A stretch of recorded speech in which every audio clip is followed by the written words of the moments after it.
उपवासाचे वडे तेलात फुटतात का? किंवा मऊसर होतात आणि कुरकुरीत होतच नाहीत? तर आज मी तुम्हाला सांगणार आहे परफेक्ट माप, परफेक्ट टेक्स्चर आणि परफेक्ट तळण्याची पद्धत. नमस्कार, मी कावेरी आणि तुमचं स्वागत आहे कावेरीज किचनमध्ये. आज आपण महाशिवरात्री विशेष कुरकुरीत, खमंग असे अगदी बाजारात सारखे सुंदर साबुदाण्याचे वडे बनवणार आहोत, पण घरच्या स्वच्छ पद्धतीने. यासाठी काय काय लागणार आहेत पाहूयात. 1 वाटी भिजवलेले साबुदाणे, 1 मोठी वाटी उकडलेले बटाटे, अर्धी मोठी वाटी शेंगदाण्याचा कूट, 1 चमचा मिरची आले पेस्ट, चवीनुसार मीठ, तळण्यासाठी तेल. हे साहित्य अगदी साधं आहे, पण योग्य प्रमाण खूप महत्त्वाचं आहे. सगळ्यात महत्त्वाचं म्हणजे साबुदाणा कसा भिजवायचा. साबुदाण्याला फक्त पाण्याने धुवून घ्या. नंतर त्यात इतकंच पाणी घाला की तो बुडेल, जास्त नाही.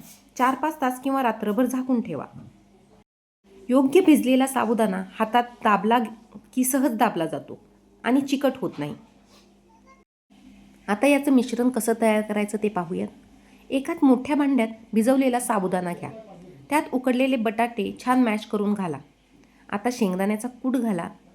ह्या वाट्यांना कुरकुरीतपणा आणि छान चव देतो. मिरची आले पेस्ट आणि मीठ घाला. आता सगळं मिश्रण हलक्या हाताने एकजीव करा. मिश्रण खूप मळू नका, नाहीतर वडे घट्ट होतात. जास्त ओलसर वाटत असेल तर थोडा शेंगदाण्याचा कूट वाढवा. आणि मिश्रण खूप कोरडं वाटत असेल तर 1 छोटा उकडलेला बटाटा वाढवू शकता. आता हाताला थोडं तेल लावा. लिंबा एवढा गोळा घ्या आणि हलक्या हाताने दाबून वड्याचा आकार द्या. मधोमध हलकासा दाब दिला तर वडे आतूनही छान शिजतात. सगळे वडे आधी तयार करून ठेवा. कढईत तेल गरम करा. तेल मध्यम आचेवर गरम झालं की गॅस थोडा कमी करा. एका वेळी 3-4 वडे सोडा. जास्त गर्दी करू नका. दोन्ही बाजूनी हलक्या हाताने पालटत सोनेरी रंग येईपर्यंत तळून घ्या. तेल खूप गरम असेल तर वडे बाहेरून लगेच ब्राऊन होतात, पण आतून कच्चे राहतात.